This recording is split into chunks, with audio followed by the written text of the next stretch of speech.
वंदे पुरुषोत्तम। 17 जुलाई सन 1946 की बात है। मिस्टर टेनिसन एवं मिसेज टेनिसन ये दो विदेशी अतिथि आश्रम में आए हैं। रात्रि में श्री ठाकुर जी बांध के निकट चौकी पर बैठे हैं। स्पेंसर दा एवं हाउजरमैन दा के साथ उनके निकट में हैं टेस्टो दा, यतीन दा, प्रमथ दा। इटली के विषय में आग्रह सहित श्री ठाकुर ने बहुत कुछ जिज्ञासा की। उन्होंने भी बहुत कुछ कह सुनाया। श्री ठाकुर के स्नेह मधुर सहज व्यवहार से वे बहुत खुश थे। अंतरंग भाव से बातें हो रही हैं। श्री ठाकुर ने हठात पूछा, टेनिसन, क्या तुम गीत गाना जानते हो? मिस्टर टेनिसन बोले, थोड़ा थोड़ा। मिसेज टेनिसन बोली, वह खूब अच्छा गीत गा सकते हैं। बंगला गीत भी उन्होंने सीखा है। श्री ठाकुर उत्सुकतापूर्वक बोले, क्या ऐसी बात है? मुझे सुनाओगे? मिस्टर टेनिसन ने विशेष किसी तरह की आपत्ति न कर जन गण मन अधिनायक गीत सुनाया। श्री ठाकुर ने उच्छ्वसित प्रशंसा करते हुए कहा, तुम कितना मधुर स्वर में बंगला गीत गाए। अपने देश का गीत न जाने तुम्हारे मुंह से कितना सुंदर सुनाई पड़ेगा। उसके बाद मिस्टर टेनिसन ने एक इटली गीत गाया और उसके मर्म को समझा दिया। उसके बाद बातचीत हुई। बाद में वे खाने के लिए गए। दोपहर के बाद श्री ठाकुर खेपुदा के बरामदे पर एक बेंच पर दक्षिण की दिशा में बैठे। इसी समय मिस्टर टेनिसन एवं मिसेस टेनिसन आए। बैठने के लिए भी उन्हें एक बेंच दिया गया। बैठने के बाद धीरे धीरे बातचीत आरंभ हुई। बातचीत सुनने के लिए और भी अनेक व्यक्ति आ उपस्थित हुए। मिस्टर टेनिसन ने कहा कि सारी दुनिया में अच्छाई के प्रति मनुष्य का आग्रह कम हो रहा है। श्री ठाकुर जी बोले, मनुष्य नहीं जानता है अच्छाई की आवश्यकता कितनी है। यह इग्नोरेंस, अवज्ञा ही अच्छाई को इग्नोर, अवज्ञा करना सिखाता है। यदि हम परम पिता से प्रेम करें तो क्या मेरा यह कर्तव्य नहीं कि इग्नोरेंस, अज्ञता का आवरण हम हटा दें? जब हम अच्छाई की अवज्ञा करते हैं तो सिर्फ हम अपनी क्षति नहीं करते हैं, अपने इन्वायरमेंट, परिवेश को भी क्षति पहुंचाते हैं, जो अधिकार विधि कभी मंजूर नहीं करती। मैं जिसे प्रेम करता हूं उसके विषय में हर समय अलर्ट, सतर्क रहता हूं, जिससे कोई क्षति उसे स्पर्श नहीं कर सके। सर्वदा चिंता रहती है कि किस प्रकार उसका मंगल हो। उसके मंगल करने में जितनी बाधाएं आती हैं उन पर विजय प्राप्त करने के लिए आप प्राण हो उठता हूँ। प्रेम के खिंचाव से बाधा विघ्न पर विजय प्राप्त कर मंगल स्पर्शी हो उठने की चेष्टा करता हूँ। ऐसा भाव रहता है, इसीलिए इंजॉयमेंट, उपभोग नाम की चीज भी रहती है। मिस्टर टेनिसन के बाद मिसेस टेनिसन बोली कि जगत में भला बुरा, सुख दुख का द्वंद्व है, सिर्फ उपभोग ही नहीं है। श्री ठाकुर जी बोले कि इस प्रकार के लगातार उपभोग रहने से वह उपभोग नहीं होता है। आनंदमय के साथ एकाकार होकर मिलने से यदि मनुष्य स्वतंत्र अस्तित्व की चेतना खो डालता है तो यह आनंद उपभोग नहीं कर सकता है। बीच में बाधा एवं व्यवधान रहेगा और उसे अतिक्रम करने का प्रयास रहेगा। ऐसी जो तन्मुखी आग्रह विधुर गति है, यह नहीं होने पर सुख नहीं रहता है। वैष्णव शास्त्र में है, चीनी बनना नहीं चाहते, चीनी खाना चाहते। स्वयं चीनी हो जाने पर चीनी को टेस्ट कैसे किया जाएगा? मिस्टर टेनिसन बोले कि अद्वैतवाद ठीक है या द्वैतवाद? श्री ठाकुर जी बोले, दोनों ही ठीक है। अद्वैत द्वैत की ही परिणति है। द्वैत नहीं होने पर परम पिता का लीला रस आस्वादन नहीं होता है। मूल में अद्वैत है, इसीलिए भक्त भगवान में इतना गंभीर आकर्षण है। पिता और पुत्र स्वतंत्र होने पर भी एकात्म है, इसीलिए पिता का लड़का के प्रति खिंचाव एवं लड़का का पिता के प्रति नशा रहता है। बेला बीत रही है। इस प्रकार तभी ठाकुर जी बांध के निकट आकर बैठे। साथ में सभी आए। हाउजरमैन आकर खड़े हैं। श्री ठाकुर जी व्याकुल स्नेहपूर्ण दृष्टि से उनकी ओर देख रहे हैं। आनंद मधुर मुस्कान से उनका चेहरा प्रफुल्लित हो सतदल के जैसा शोभायमान प्रतीत हो रहा है। हाउजर मैंदा भी तन्मय होकर खड़े हैं। शशि ठाकुर के द्वारा इशारा किए जाने पर ही वह बैठे। बाद में शशि ठाकुर ने कहा, हाउजर मैंदा ने जिस तरह केस कटाया है वह इंडो आर्यन टाइप आर्य भारतीय जैला के जैसा प्रतीत हो रहा है। सिंपल, स्वीट, सरल, मधुर। इस आनंदमय परिवेश में सभी आनंदित हैं। मिस्टर टेनिसन ने प्रश्न किया कि क्या शशि ठाकुर अहिंसा की नीति का प्रचार करते हैं? शशि ठाकुर जी बोले, हिंसा कहने के पीछे हिंसा को दलित करने का भाव रहता है। मिस्टर टेनिसन बोले, कैसे उसका दलन करना होगा? शशि ठाकुर जी बोले, जो हिंसा अर्थात सत्ता को क्षय करती है उसके साथ सहयोगिता न कर उसे निरोध या नियंत्रण करना, और अहिंसा अर्थात सत्ता को जो पुष्ट करती है उसे हर तरह से बढ़ा देना, इन दो तरीके से हमें चेष्टा करनी होगी। मिस्टर टेनिसन बोले कि क्या ठाकुर यह विश्वास करते हैं कि व्यक्तिगत नीति के अलावे अहिंसा को राष्ट्र की नीति के रूप में ग्रहण किया जा सकता है? शशि ठाकुर जी बोले कि मैंने जिस अहिंसा के विषय में कहा है उसे मनुष्य के अंदर जितना इस्टेब्लिश प्रतिष्ठा कर सकते हैं, उन्हें लाइफ एंड ग्रोथ, जीवन एवं वृद्धि का एलेक्चायर अमृत बना सकते हैं। राष्ट्र उतना तैयार होकर उठ खड़ा हो सकता है। प्रधान चीज है प्रेम। प्रेम सब कुछ कर सकता है। यदि प्रेम नहीं रहे, अहिंसा स्ट्राइल बंध्या हो जाती है। मिस्टर टेनिसन बोले कि क्या शशि ठाकुर की यह धारणा है कि अहिंसा जहाँ अकृत कार्य होती है वहाँ प्रेम की कमी रहती है, एवं प्रकृत अहिंसा कभी अकृत कार्य नहीं हो सकती है?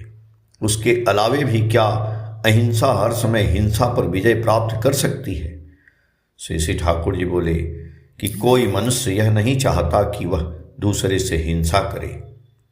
इससे ही पता चलता है कि हिंसा के प्रति सत्ता का कोई आग्रह नहीं है।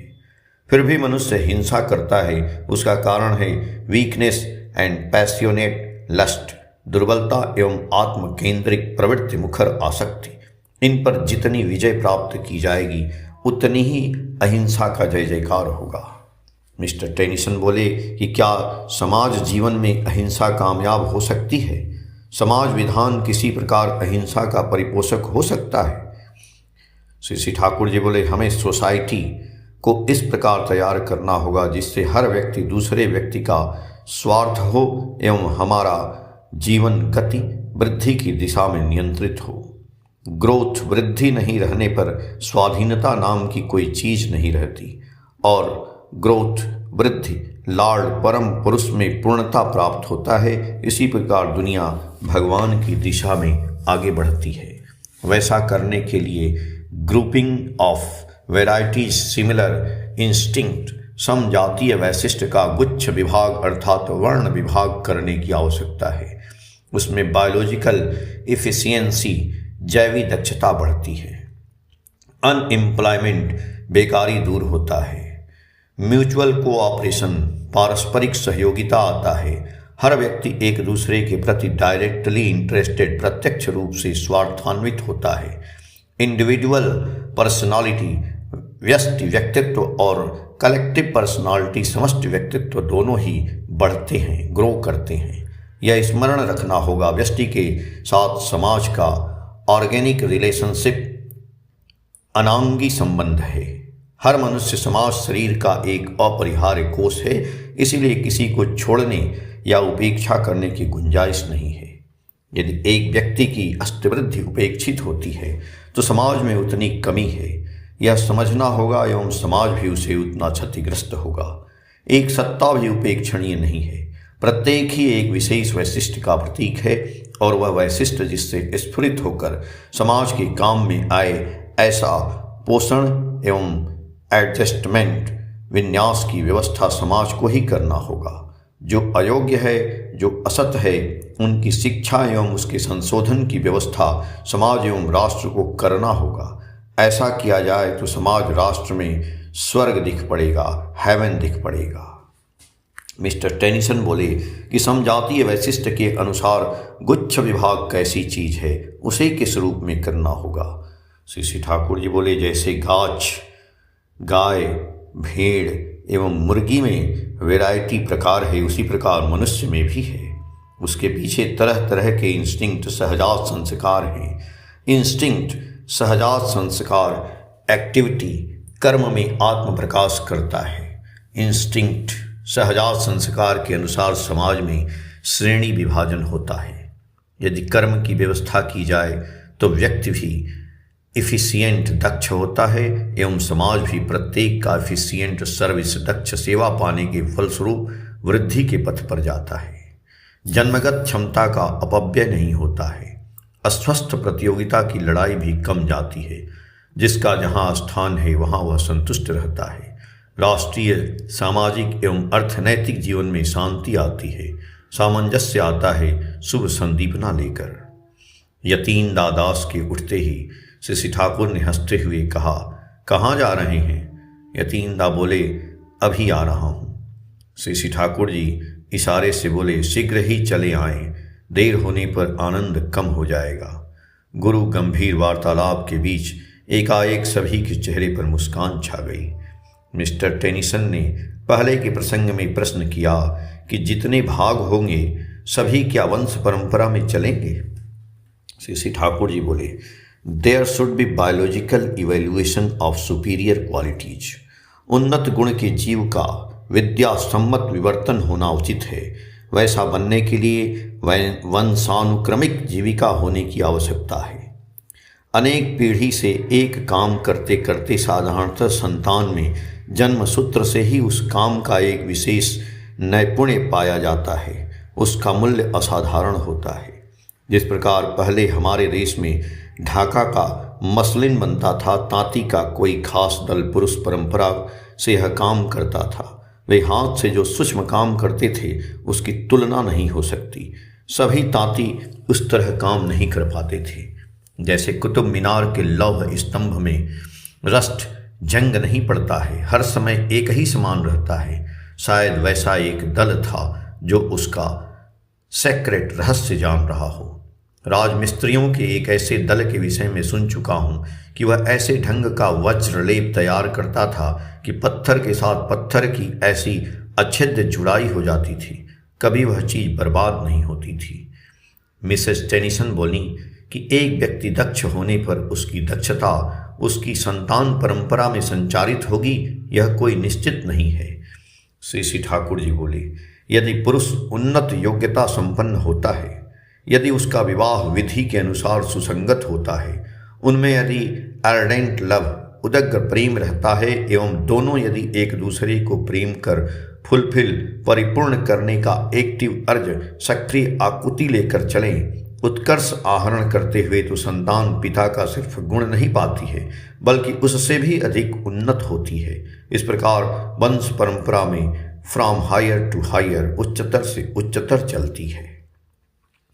मिसेस टेनिसन बोली कि इससे जो संतान उन्नतर होती है उसका वैज्ञानिक प्रमाण क्या है?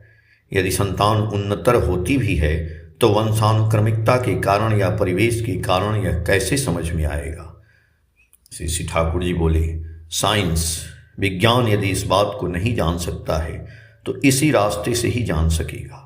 उसका कारण है, यह एक फैक्ट, वास्तव बात है। इन्वायरमेंट, परिवेश का इम्पल्स, प्रेरणा मन के ऊपर according to our receptive capacity and instinct, हमारी ग्रहण क्षमता एवं सहजात संस्कार के अनुसार तरंग पैदा करता है।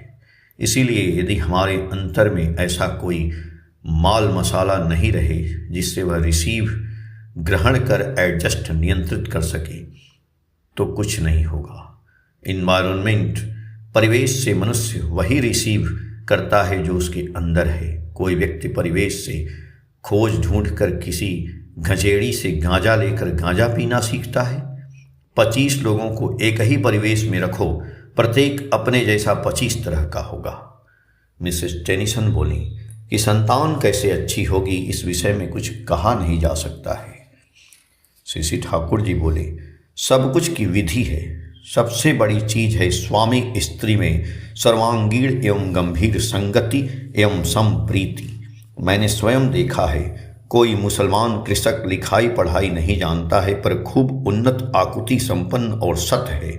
उसे अपनी स्त्री के साथ ऐसा मेल रहता है कि वे तृष्णा का वहाँ कोई स्थान नहीं है। समय पाते ही वह घूमते फिरते कचहरी जाता है, चारों तरफ देखता सुनता है। जज साहब को देखकर उसे खूब श्रद्धा और संभ्रम होता है। घर आकर स्त्री के निकट जज साहब के विषय में बातें करता है। स्वामी स्त्री दोनों ही सोने के चांद के जैसा लड़का का स्वप्न देखते हैं। बाद में उनका ही लड़का शाइनिंग दीप्तिमान होता है। यही उनकी इच्छा का पिक्चर छवि है। वही लड़का देखते देखते बड़ा होता है, जीवन में खूब उन्नति करता है, वंश एवं बाप माँ का मुख उज्जवल करता है, उन्हें कितनी सुख शांति देता है। पुनः देखा है, स्वामी बहुत तेजस्वी व्यक्ति है, स्त्री बहुत झगड़ालू है, स्वामी की श्रद्धा नहीं करती, आँख में मिलाकर देख नहीं सकती, झगड़ा करती है, मन में कष्ट देती है, रुपए के लिए ठोकर देती है। उसके गर्भ में उसका लड़का ठीक पिता का उल्टा होता है। स्वयं परीक्षा कर देखने से होगा। भगवान बुद्धदेव नाटक देखा, वहाँ पवित्र भाव में दोनों व्यक्ति इंचेंटेड मुग्ध हो गए। वैसी अवस्था में मिलन के फलस्वरूप एक लड़का हुआ।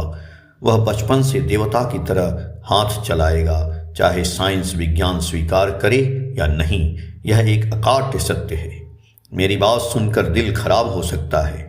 मैं क्राइस्ट ईसा के जन्म के विषय में जैसा समझता हूँ, जहाँ तक मेरी बुद्धि है, उसके आधार पर मुझे ऐसा ही प्रतीत होता है कि उनके माता पिता खूब पायस धर्म प्राण थे, लविंग प्रेम प्रवण थे। उनका विवाह संबंध भी ठीक हुआ था।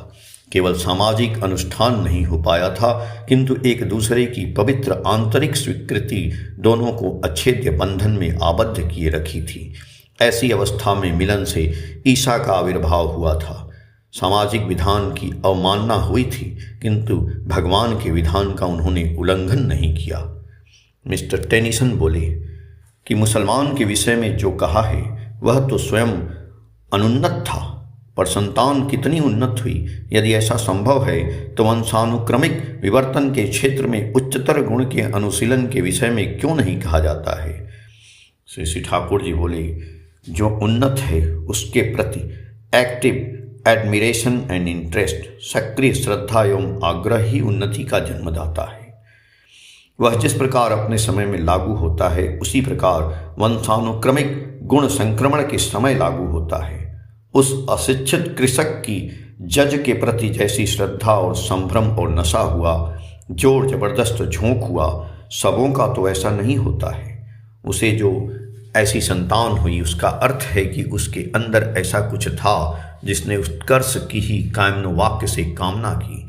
यदि स्त्री के साथ उसका उतना मेल नहीं रहता, यदि स्त्री का उसके प्रति मनोवृत्त्यानुसारणी झोंक नहीं रहता, तो लड़का वैसा नहीं बन सकता था। यतीनदा बोले, यदि स्त्री स्वामी से भी अधिक उच्च स्तर की होती है। श्री श्री ठाकुर जी बोले कि बीज के अनुसार मिट्टी होने पर बीज अच्छी तरह पनपता है।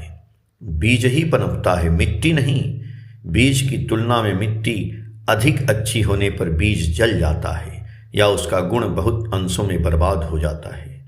मिसेस टेनिसन बोली कि प्रेम करने के लिए उसके दोष गुण भले बुरे एवं सब कुछ को प्रेम करना चाहिए।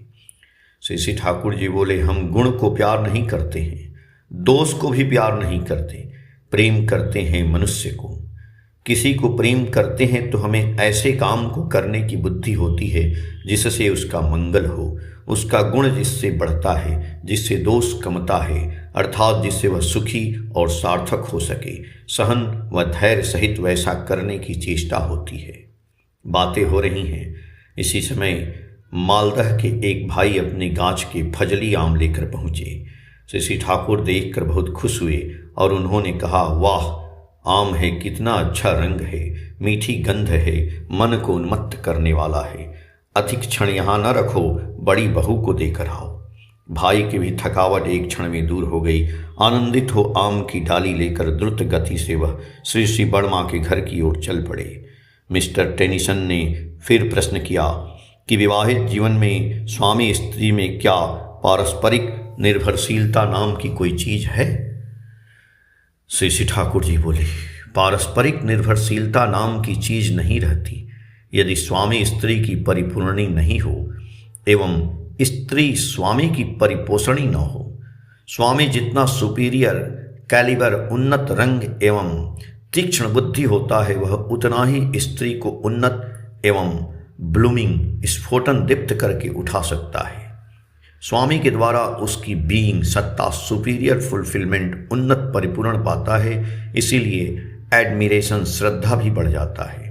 जो अनुराग दीप्त सश्रद्ध उन्मादना सहित सेवा यत्न से स्वामी को और भी बड़ा बनाना चाहती है, उससे स्वामी और भी तेजोदीप्त हो उठता है, उसका वैशिष्ट और भी स्फुरित होता है।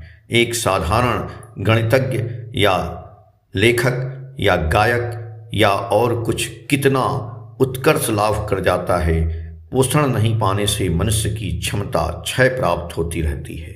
सांसारिक जीवन में स्त्री की दर्दी श्रद्धा एवं उत्साह उद्दीपना पुरुष जीवन संवेग और कर्म शक्ति को बहुत कुछ ज्वलंत कर देती है।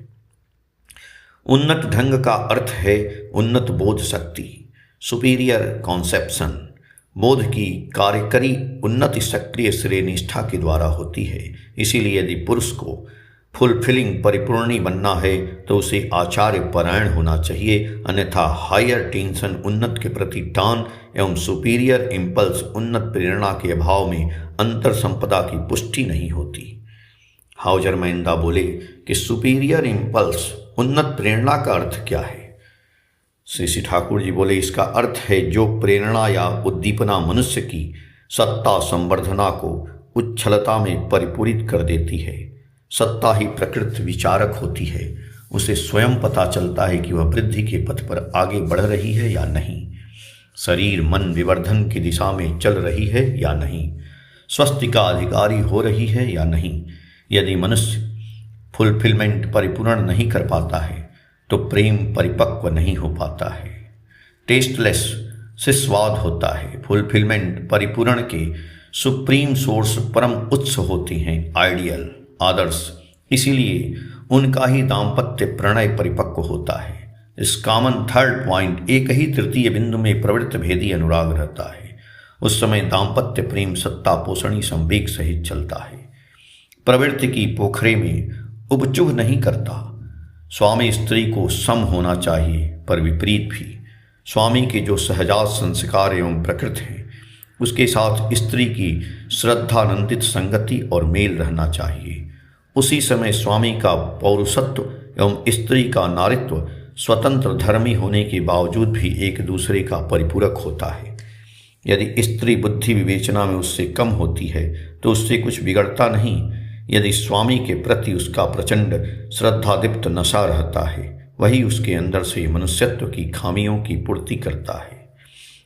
संभोग के समय स्वामी स्त्री दोनों की चिंताधारा एवं भावभूमि की संगति रहनी चाहिए, और वह चिंताधारा एवं भावभूमि जितनी उन्नत एवं पवित्र होती है, संतान भी उतनी उच्च प्रकृति की आती है। ऐसे समय के स्वामी स्त्री के मिलित मानसिक भाव भरण, ट्यून्ड फिजिकल चार्ज संतान के परिवर्ती जीवन को विशेष रूप से प्रभावित करता है। उसके संजीवित वास्तव मूर्ति हैं संतान। उसके आँख, मुंह, नाक, कान, एक शब्द में हर अंग प्रत्यंग के गठन, चिंता, चलन, झोंक इत्यादि बहुत कुछ उसके द्वारा मोल्डेड नियंत्रण होते हैं। उसे लेकर जन्म ग्रहण कर वह नवतर अधिगमन, नेवर अचीवमेंट की दिशा में आगे बढ़ता है। बहुधा ऐसा होता है कि spirit is willing but flash is weak. अंतर आग्रह दीप्त है किंतु शरीर up to.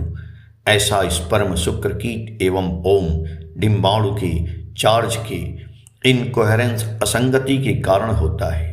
Both should be in tune and should be equally charge. दोनों ही समताल, समन्वित एवं समभाव तरणामृत होना उचित है। साइंस, विज्ञान कहता है नहीं जानता, फिर भी मेरा साइंस विज्ञान यही है।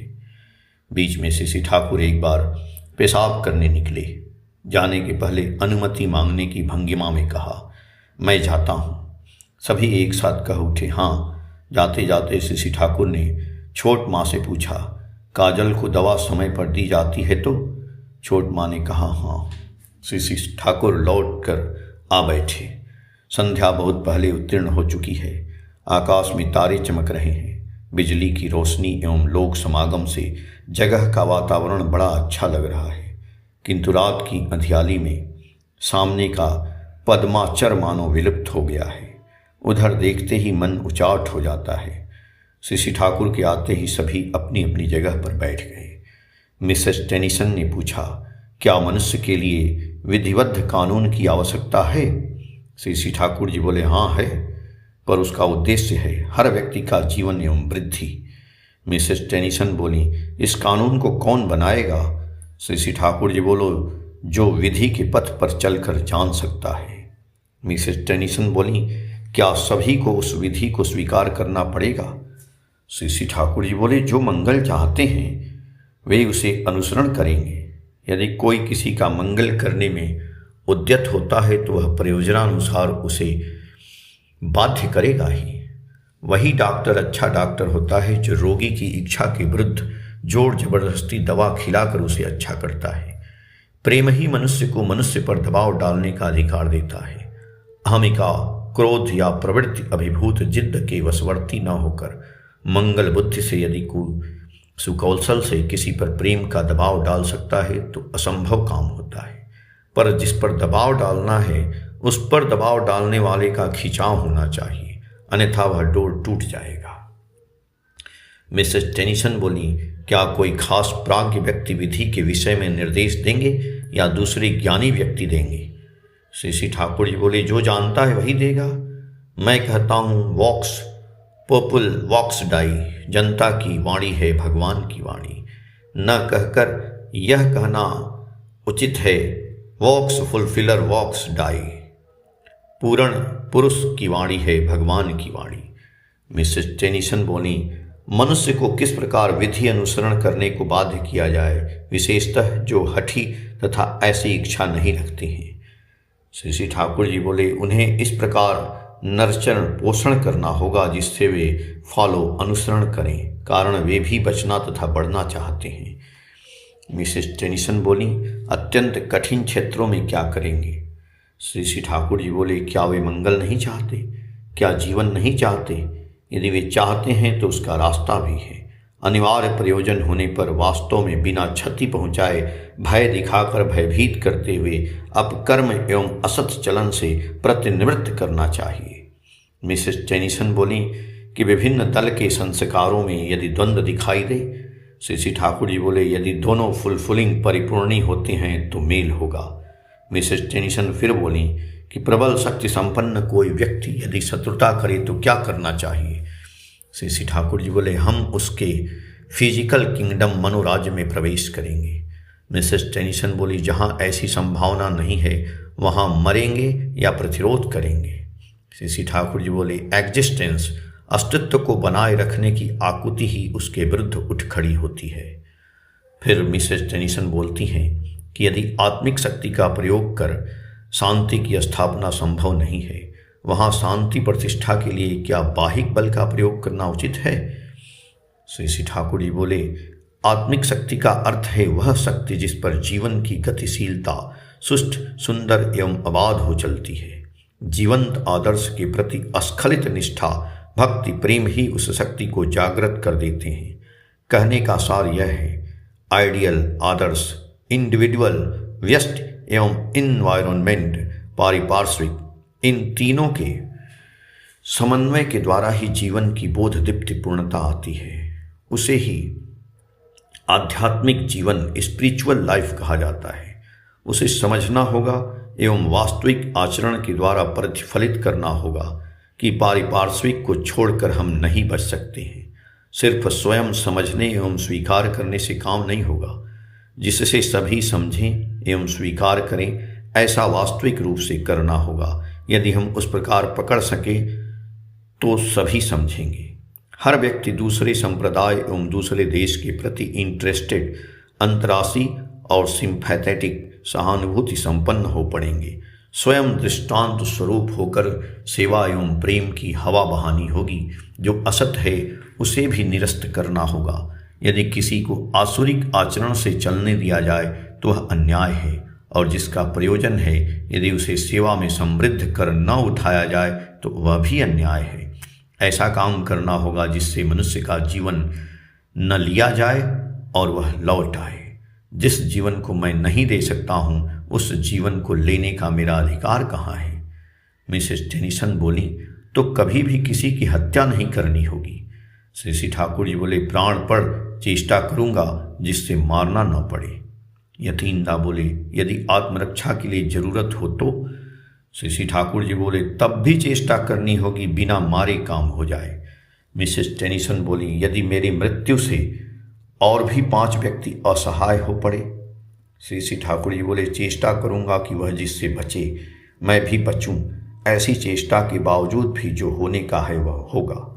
मिसेस टेनिसन बोलती हैं कि दूसरा व्यक्ति भले ही क्यों न मुझे मार डाले, पर उसे मैं नहीं मारूंगा, यह आदर्श होना चाहिए। श्री ठाकुर जी बोले कि मेरी तो धारणा है, स्ट्रेंथ शक्ति वहाँ है जहाँ अपने अपने एग्जिस्टेंस अस्तित्व के साथ इन्वायरमेंट पारिपार्श्विक का एग्जिस्टेंस अस्तित्व उन्नीत करते हैं। इन्वायरमेंट के लाइफ एंड ग्रोथ जीवन एवं वृद्धि को समृद्ध कर दें। यदि मैं मर जाता हूँ तो मेरे मरने के बाद उसका ज्ञान लौट आएगा, ऐसी बात नहीं है। इसमें उल्टा भय का एक कारण है कि मनुष्य को मार देने में एक क्रेडिट बहादुरी का काम वह समझ लेगा। यदि मैं उसमें एक ऐसा रास्ता निकाल लूँ जिससे वह मुझे मार नहीं सके एवं मैं भी उसे मार नहीं सकूं, तभी वह शक्ति है, स्ट्रेंथ है। यीशु को क्रूसिफाइड होने देने में जो हमने अपराध किया है उसकी तुलना नहीं है। इस पाप का प्रायश्चित हम जितने दिन नहीं करेंगे उतने दिन शैतान के हाथ से छुटकारा नहीं मिलेगा। वह मनुष्य को बचा सकते थे, इसीलिए उनको बचाना मनुष्य का कर्तव्य था।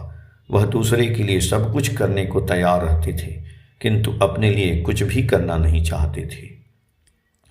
यीशु जब चले गए, मेरी मैगडोलिनी पागल की जैसी हो गई। पत्ते पत्ते में, लता लताओं में, पत्थर एवं मिट्टी के वक्षस्थल में वह उन्हें ढूंढने लगी, उनकी बात करने लगी। कितने मनुष्य उसकी उच्छ्वसित आकुलता देखकर मुग्ध हो गए, पर उसने किसी के चेहरे को नहीं देखा, अपनी तीव्र वेदना लेकर पड़ी रही। शिष्यों ने जब देखा यीशु की बातें लोग सुनना चाहते, तभी वे नोटबुक, रुमाल इत्यादि लेकर बाहर निकले। यीशु के विषय में मनुष्य के दिल में जो प्रथम आग लगी थी वह मनुष्य यही मेरी मैगडोलिनी है।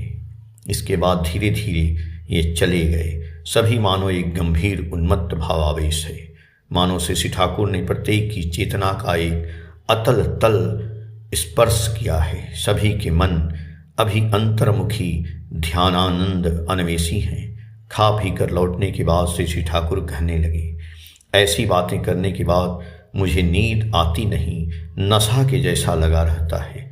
ऐसी राज्य की बातें मस्तिष्क में लहर पैदा करती हैं। तभी सोचता हूँ कि कुछ समझदार व्यक्तियों को लेकर काम में लग जाऊँ।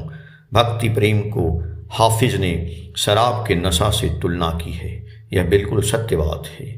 इस नशा के सामने दूसरा नशा नहीं टिकता है। उस समय यदि कोई खाने की बात करता है या घड़ी दिखाता है तो अच्छा नहीं लगता है। जय गुरु।